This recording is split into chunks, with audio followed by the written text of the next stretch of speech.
Hey guys, day two of my daily love posts. 10 days of celebration for 10 days of marriage, 10 years of marriage. Um, and today I wanted to take you all the way back to where it all began at Southern Cross University, 2004 orientation week, day one.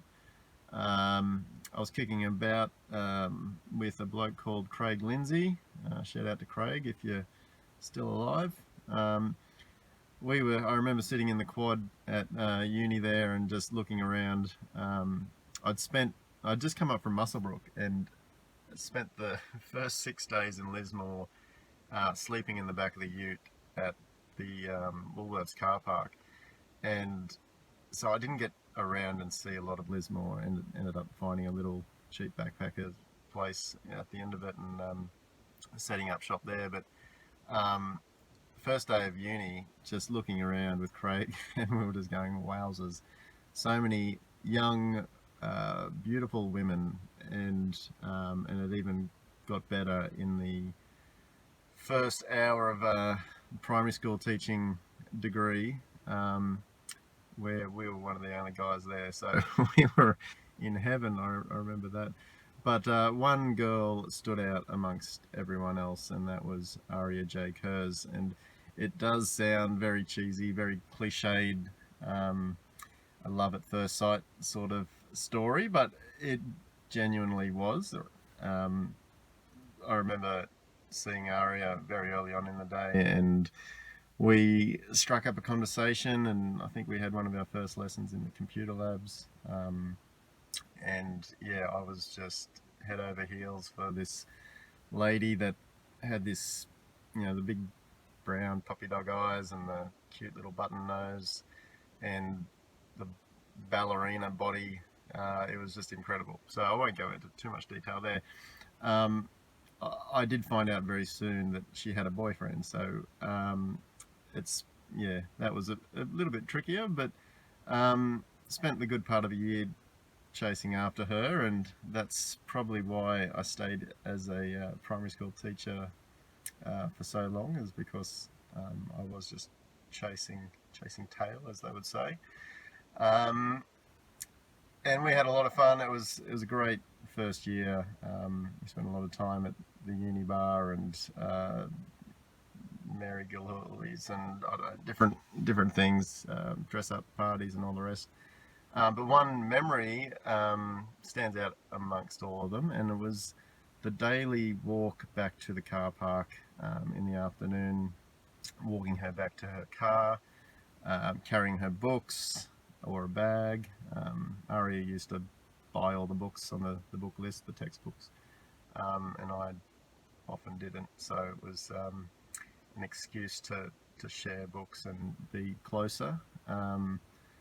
And yeah, so we'd she'd conveniently park next to my car, and we'd stand across the back of the ute tray there and talk about the day, the assignments, what's going on the weekend, um, anything and everything. But it was just that general undertone of flirting across the conversation, and it was such a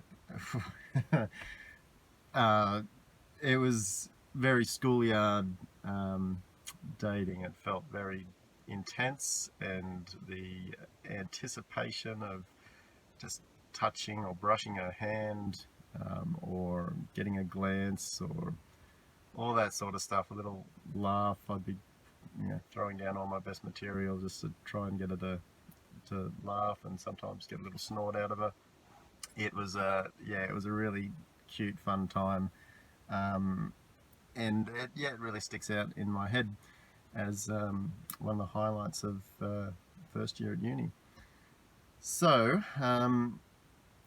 so I actually have asked one of our favourite bridesmaid, if we have to be honest, Gabriella Kerz, to go back to the crime scene and just, I don't know, do a bit of investigative journalism, just get a feel for the place and see if there's any tremors of love that have filtered through time and are still remnant in the car park there. So yeah, Gabe's gone back. Let's have a listen. I haven't seen what she said yet, so let's see what she came up with. Take it away, Gabe. Okay, so here we are, Southern Cross University, Lismore campus, the old stomping grounds, and I'm just here to give you some relationship advice. So my relationship advice would be to keep doing what you love as an individual, keep your own passion projects going, and make sure you're happy in yourself as the first step, and then you can be happy in your relationship.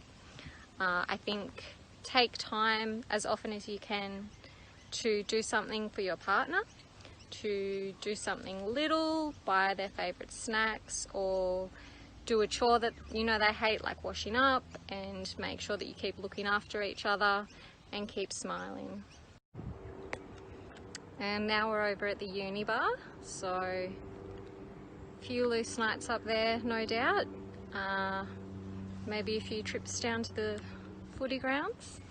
Next tips. So I think when you're feeling a little bit frustrated with each other or you're having an argument, just fake it, just smile, just laugh it off, be happy, pretend to be happy, and that will make your partner happy and you'll be able to move on easier.